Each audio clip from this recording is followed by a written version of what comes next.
Hola, estoy aquí para presentar el modelo keynesiano ampliado que corresponde a la segunda parte de la unidad 7 de Principios de Estructura de la Economía.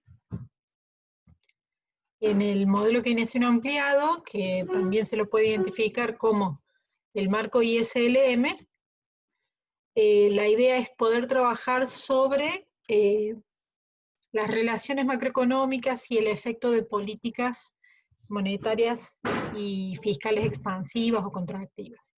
Lo primero que vamos a hacer es un repaso de las relaciones principales y de los conceptos principales, y luego abordamos tres ejercicios, el ejercicio 2, 3 y 10 del libro de Principios de Economía, el libro de la moneda, y cerramos con el ensayo B1 de las notas de cátedra de 2020.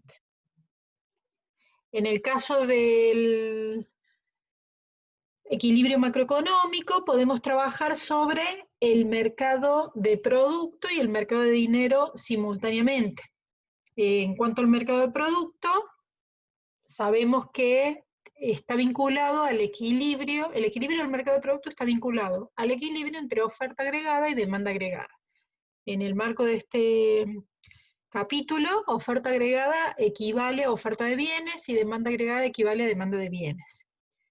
También se ha visto que la función IS es la que combina todos los valores de ingreso y de tasa de interés que equilibran el mercado del producto o mercado de bienes. Entonces, todos los puntos que formen parte de la curva IS, van a ser puntos que equilibran el mercado de bienes. Esta curva, esta función lineal, más específicamente, tiene una relación negativa, es decir, que al aumentar la tasa de interés requiere para equilibrar el mercado de bienes una caída en el ingreso, o un aumento en el ingreso requiere una caída en la tasa de interés. ¿Y esto por qué es? Veamos. En el caso del aumento en la tasa de interés, desde una situación de equilibrio,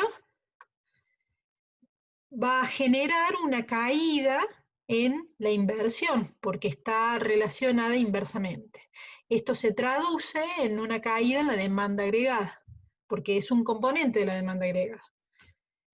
Si partimos de un equilibrio, una caída en la demanda agregada se va a transformar en un exceso de oferta agregada y en una acumulación no deseada o no prevista de stocks, de inventarios. Los productores van a reaccionar de esta forma reduciendo su producción. Y así van a poder lograr, se va a poder lograr conectar la tasa de interés con el ingreso de manera inversa. Un aumento en la tasa de interés va a reducir el ingreso. Estas relaciones se dan sobre cualquier punto de la IS. Si pensamos en situaciones de desequilibrio en el mercado de producto, como por ejemplo el punto A o el punto B, en el punto A estamos trabajando sobre ingresos menores a los ingresos de equilibrio, porque estamos a la izquierda de la curva IS.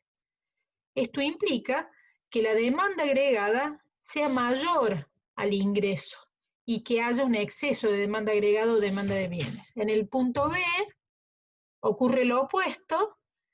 Al ubicarnos a la derecha de la curva IS, el punto B implica que el ingreso es mayor al ingreso que equilibra el mercado de bienes. Entonces, la demanda agregada no va a alcanzar a cubrir este ingreso y va a haber un exceso de oferta agregada o de oferta de bienes. En el caso del mercado de dinero, por el lado del mercado de dinero o mercado monetario, hablamos de la función LM. La función LM es aquella que combina el ingreso y la tasa de interés que equilibra el mercado de dinero o mercado monetario. La función LM describe una recta con pendiente positiva. ¿Y esto por qué se da? Supongamos que partimos de un equilibrio, o sea, partimos de un punto sobre la LM y el ingreso aumenta. El aumento en el ingreso genera un aumento en la demanda por motivo de transacción que depende positivamente del ingreso. En el equilibrio original del que partimos, del mercado monetario, un aumento en la demanda de dinero se va a traducir en un exceso de demanda de dinero. Y esto va a elevar la tasa de interés. un aumento en el ingreso genera a través de todo este proceso un aumento en la tasa de interés. Hay una relación positiva que define la pendiente positiva de la curva. Todos los puntos sobre la LM van a implicar un ingreso o una tasa de interés que equilibran el mercado de dinero. Y en cuanto a los puntos de desequilibrio, en el punto D, por ejemplo, nos ubicamos en un punto superior, a niveles superiores de tasa de interés a los que equilibran el mercado de dinero. Entonces, si hay una tasa de interés que supera a la que equilibra el mercado de dinero, la demanda de dinero por motivo de especulación, que está inversamente relacionada a la tasa de interés, va a ser menor a la que equilibre el mercado de dinero y de esa forma va a haber un exceso de oferta de dinero. En el otro sentido de desequilibrio, pensamos en términos del punto F, que implica necesariamente una menor tasa de interés respecto a aquella que equilibra el mercado de dinero.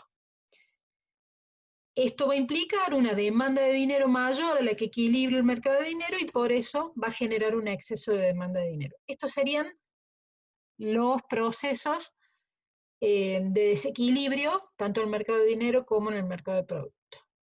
En términos de políticas, las políticas expansivas son aquellas políticas que buscan expandir el ingreso. Son políticas de demanda y pueden tratarse de políticas fiscales expansivas o políticas monetarias expansivas. Las que son fiscales expansivas son aquellas que, por el lado de los gastos públicos, los impuestos o las transferencias, logran incrementar la demanda agregada. La curva IS se va a desplazar hacia la derecha y un incremento en la curva IS va a implicar, mediante la pendiente positiva de la LM, va a implicar necesariamente un incremento en el ingreso, en condiciones normales de las curvas, y un incremento en la tasa de interés. Por el lado del mercado de dinero, una política monetaria expansiva está asociada a un incremento en la cantidad de dinero, que es un instrumento de política monetaria. Este incremento en la cantidad de dinero va a generar también un aumento en el ingreso, pero a diferencia o en sentido opuesto a la política fiscal, esta va a reducir la tasa de interés. El nuevo equilibrio va a implicar, en condiciones de normalidad de las curvas, un aumento en el ingreso, pero una caída en la tasa de interés. Cuando hablamos de políticas contractivas, aquellas que busquen reducir el ingreso, el análisis va a ser justamente lo opuesto. Bueno, arrancamos con el ejercicio número 2 de la guía de ejercicios del capítulo 11. El ejercicio está asociado a un equilibrio. Lo primero que se va a tratar de analizar es qué implica un equilibrio y luego políticas expansivas. ¿Qué es lo que indica? El enunciado dice, supongo una economía cerrada con estabilidad de precios que se encuentra en una situación de equilibrio como E. Explique por qué dicho punto representa una situación de equilibrio. Bueno, ¿qué implica E? En E, la curva LM iguala, el punto de la curva LM iguala al punto de la curva IS. En términos económicos estamos diciendo que se alcanza simultáneamente el equilibrio en el mercado de dinero y el equilibrio en el mercado de bienes. Y eso genera una tasa de interés y un ingreso que los equilibra estos mercados simultáneamente. En eso consiste un equilibrio macroeconómico y cualquier desviación del equilibrio, dependiendo de qué punto se refiera, va a llevar a una situación que se aleje del equilibrio macroeconómico. El punto 2 habla de por qué la IS y la LM tienen pendiente negativa y positiva respectivamente. Bueno, retomamos lo que vimos en dos diapositivas anteriores. La pendiente de la IS indica que todos los puntos en la IS representan el equilibrio del mercado de bienes, pero si partimos de un equilibrio, un aumento en la tasa de interés producirá una caída en la inversión. Como es un componente de la demanda agregada va a caer, o demanda de bienes va a caer, y va a haber una acumulación de inventarios no prevista. Los productores van a reaccionar reduciendo su volumen de producción, y de esa forma podemos relacionar incrementos en la tasa de interés con caídas en el ingreso, o caídas en la tasa de interés con aumentos en el ingreso. En el caso de la LM, la pendiente de la curva LM del mercado monetario es positiva. ¿Por qué? Porque si partimos de una situación de equilibrio en el mercado monetario, o sea, una situación de ubicándonos sobre un punto de la curva LM, un aumento en el ingreso va a generar un aumento en la demanda de dinero por motivo de transacción. Si estábamos en una situación de equilibrio, un aumento en la demanda de dinero va a generar un exceso en la demanda de dinero, y eso implicará un ajuste en la tasa de interés hacia arriba. De esta forma, si unimos los extremos de este proceso, un aumento en el ingreso implica un aumento en la tasa de interés. De la misma forma, podemos vincular una caída en el ingreso con caída en la tasa de interés. La relación es directa, y es por eso que la curva LM describe una relación creciente, positiva. El punto C habla de la necesidad de incrementar el ingreso, pero sin modificar la tasa de interés. Suponga ahora que el gobierno no está conforme con el nivel de ingreso asociado al punto E, pero sí lo está con respecto a la tasa de interés, es decir, no la quiere cambiar. ¿Qué podría hacer para alcanzar un nivel de ingreso superior manteniendo la tasa de interés? Bueno, hemos visto que la política fiscal genera aumentos en la tasa de interés y aumentos en el ingreso. Y la política monetaria genera aumentos en el ingreso, pero caída en la tasa de interés. Si en este modelo simplificado pudiéramos arbitrar las políticas para incrementar el ingreso sin afectar la tasa de interés, estaríamos hablando de una combinación de política fiscal y monetaria expansiva. Eso implica un desplazamiento de la IS en el caso de la política fiscal expansiva y un desplazamiento de la LM en el caso de una política monetaria expansiva, ambas curvas desplazándose hacia la derecha. De esta forma se puede aumentar el nivel de actividad y neutralizar o tratar de minimizar los efectos de la tasa de interés en lo que ha de llamarse políticas acomodaticias, tratar de buscar o proyectarse, buscar una neutralización, una situación en la tasa de interés donde no se vea modificada. Esta combinación no solamente de políticas, no solamente neutralizaría los efectos en la tasa de interés, sino que maximizaría también los incrementos en el ingreso respecto a la adopción de una sola política. Pasamos al punto E. ¿Por qué no abordamos el punto D? Cuando vean la guía van a poder darse cuenta. Implica un desarrollo analítico, un desarrollo de fórmulas, y no está abordado el capítulo de esa manera. Entonces partimos directamente desde el punto E. Si la economía se encuentra en una situación de exceso de demanda, tanto en el mercado del producto como en el de dinero, ¿qué mecanismos automáticos entran en acción para restablecer el equilibrio en ambos mercados? Tenemos una comparación de dos situaciones, un equilibrio E o una situación como A. En este punto, fíjense, nos ubicamos a la derecha de la LM, con lo cual hay un exceso de demanda de dinero. ¿Por qué? Porque el nivel de ingreso es mayor al que equilibra el mercado monetario. Entonces la demanda por motivo de transacción es mayor, hay un exceso de demanda de dinero. Y también nos ubicamos a la izquierda de la curva IS, lo que implica que tenemos, o debajo de los niveles de tasa de interés que equilibran la curva IS. Si tenemos una tasa de interés más baja que la que equilibra la curva IS, significa que tenemos una inversión más alta, una demanda agregada más alta y por lo tanto un exceso de demanda agregada. Combinando ambos excesos, podemos decir que en una situación de exceso de demanda en ambos mercados, como le indica en el punto A, el modelo simplificado, con este ajuste automático, prevé que la dinámica de la economía lleve un punto como E. ¿Cómo se haría? Y a partir de un exceso de demanda agregada, por ejemplo, los productores van a ver una desacumulación de inventarios, van a tener exceso de demanda en la producción generalizada de sus bienes. El ingreso va a aumentar por aumentar la producción, para tratar de cubrir esos déficits en la producción. Pero esto va a tener sus efectos en el mercado monetario, en un aumento en la demanda de dinero por motivo de transacción, LDY. Lo que va a profundizar, ya estábamos en una situación de desequilibrio en el mercado monetario con exceso de demanda de dinero, va a profundizar todavía más el desequilibrio en la demanda de dinero.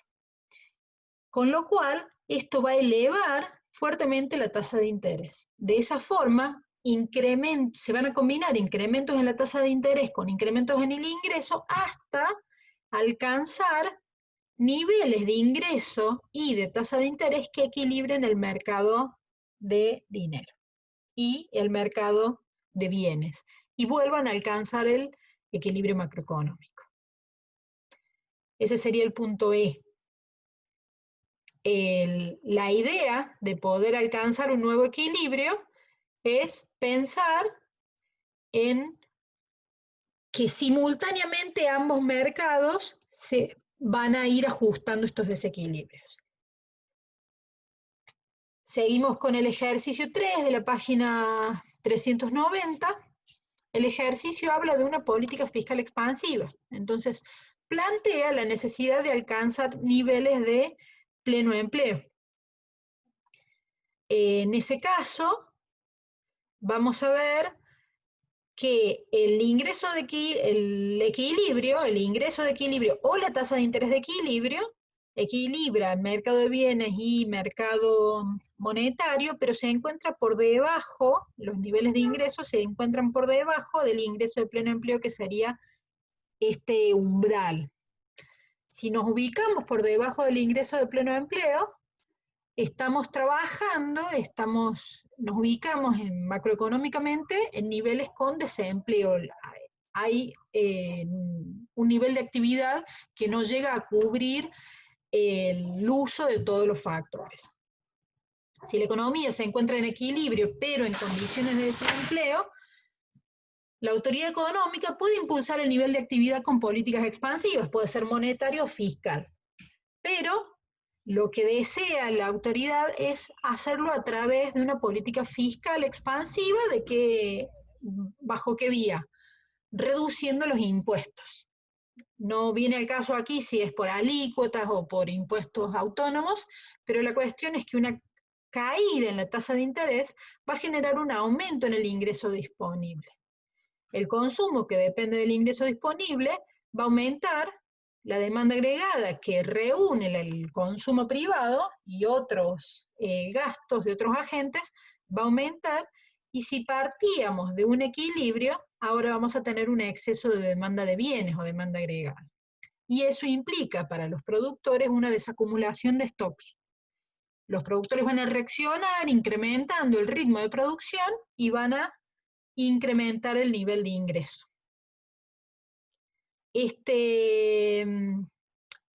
Esta caída en los impuestos gráficamente se traduce en un desplazamiento de la curva IS de IS a IS'. El proceso que les describo de reducir los impuestos, aumentar consumo, aumentar demanda agregada, generar exceso de demanda agregada y aumentos en el ingreso, va a tener un correlato en el mercado monetario. Al aumentar el nivel de ingreso, producto de este aumento en el ritmo de producción, la demanda por motivo de transacción va a aumentar. Y si suponíamos una situación de equilibrio en el mercado monetario, vamos a tener ahora un exceso en la demanda de dinero. Esto va a aumentar la tasa de interés a lo largo de la curva LM. El proceso va a continuar hasta que el ingreso y la tasa de interés equilibren el mercado de bienes, y de esa forma, simultáneamente, va a haber un equilibrio macroeconómico. Este equilibrio macroeconómico, el equilibrio macroeconómico asociado a una política fiscal expansiva, implica, en condiciones de normalidad de las curvas, mayores niveles de ingreso y mayores niveles de tasa de interés.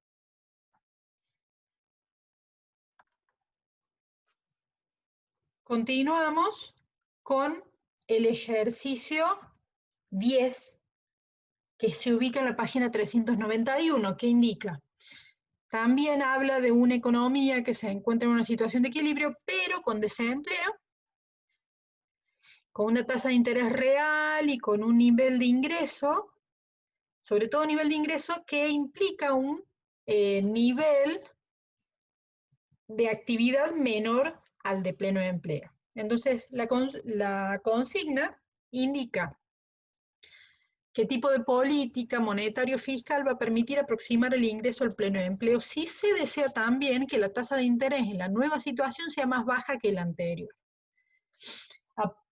¿Esto cómo se logra? Incrementar el ingreso y bajar la tasa de interés con una política monetaria expansiva. Una política monetaria expansiva implica un incremento en la cantidad de dinero. Esto va a producir un desplazamiento de la curva LM, de LM a LM',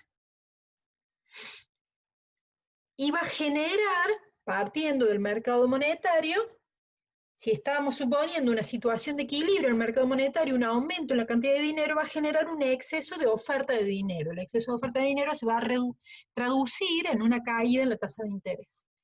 Esto va a tener consecuencias en el mercado de bienes,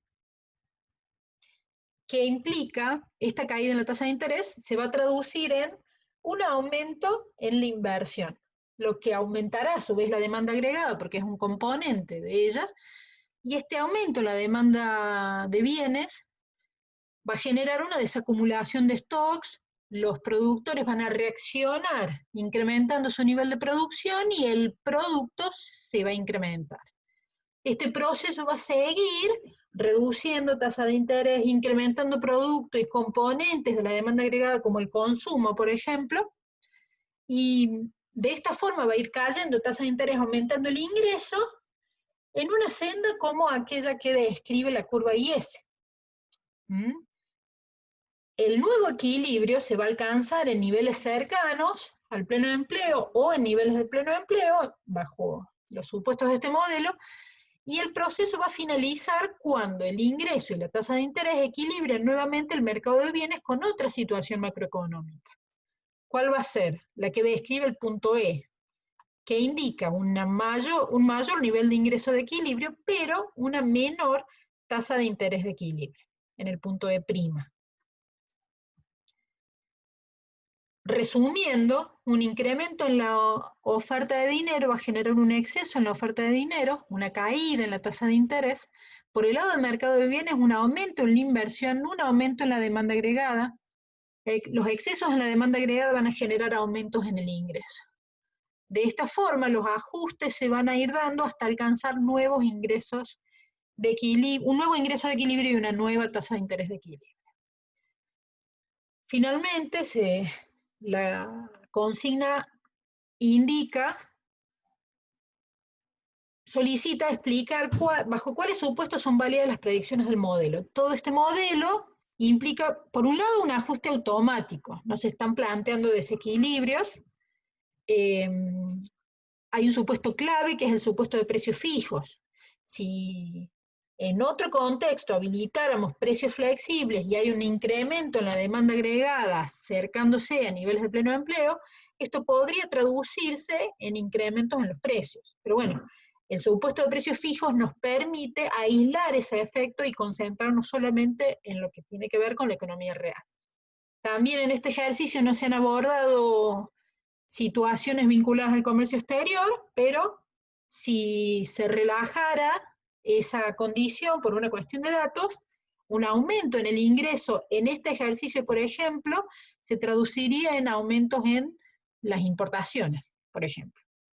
Y por último, entre los supuestos más relevantes, tenemos que la oferta de bienes igual a la demanda de bienes, y eso implica un equilibrio en el mercado de productos, y que la oferta de dinero va a igualar a la demanda de dinero y se va a lograr existe un equilibrio monetario, que ambos equilibrios generan un equilibrio macroeconómico. Bien, para cerrar, pasamos a las notas de cátedra, al ensayo B1. En este ensayo la idea es poder trabajar sobre números de agregados macroeconómicos e identificar qué es lo que ha sucedido aquí. La consigna indica que la consultora BF publicó recientemente un informe con el comportamiento de los agregados económicos que se consignan en la tabla siguiente. Página 296 de las notas de cátedra, ¿cierto? Capítulo 12. Compare los valores de los agregados entre primer trimestre del 2024 y primer trimestre de 2025 y explique las razones de los cambios. Para realizar su explicación utilice el esquema gráfico ISLM. Ok. Lo que hacemos es primero tratar de identificar las variables centrales. El ingreso, por ejemplo, aumentó. El desempleo cayó de 8,5 a 7,9. El consumo también aumentó. La inversión se mantuvo. El gasto público aumentó. Las exportaciones se han mantenido prácticamente. Las importaciones también aumentaron. La oferta monetaria aumentó y la tasa de interés se mantuvo. Entonces, ¿cuáles son las pistas que uno puede ir identificando? Que haya aumentado el ingreso implica que alguna política monetaria o fiscal expansiva se aplicó y que tuvo éxito, que fue efectiva. Que eso logró reducir la tasa de desempleo acercándose a niveles un poco más cerca del pleno empleo, que el incremento en el ingreso se traduce en incrementos en el consumo, que la tasa de inversión de interés, se haya mantenido implica que se haya mantenido la inversión. Si el gasto público aumentó, estamos hablando de una política fiscal expansiva. Las exportaciones se han visto variadas, no hay una política comercial detrás. Que las importaciones hayan aumentado quiere decir, esto es una reacción al incremento en el ingreso. Que la oferta monetaria haya aumentado da cuenta de que hubo una política monetaria expansiva. Entonces, resumamos esto que acabo de decir. El punto de partida es pensar las políticas que se aplicaron. En este caso, instrumentos de política fiscal y política monetaria. Ambos aumentan. Es decir, aquí tenemos gasto público aumenta, una política fiscal expansiva.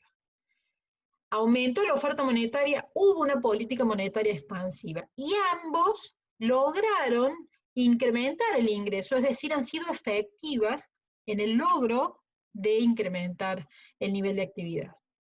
A su vez, esta combinación de estas dos políticas, fiscal expansiva y monetaria expansiva, lograron acomodar la tasa de interés sin modificarla. Se trata de esta combinación de políticas que ha de llamarse políticas acomodaticias. ¿Cuáles son los efectos en las otras variables no vinculadas directamente a la política económica?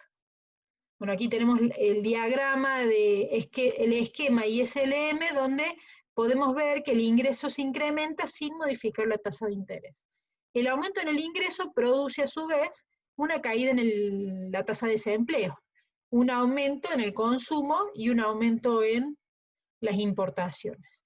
Al mantenerse, por otro lado, la tasa de interés, también se estabilizó la inversión. Las exportaciones no aumentaron porque son exógenas en el modelo y no se considera que haya habido política comercial.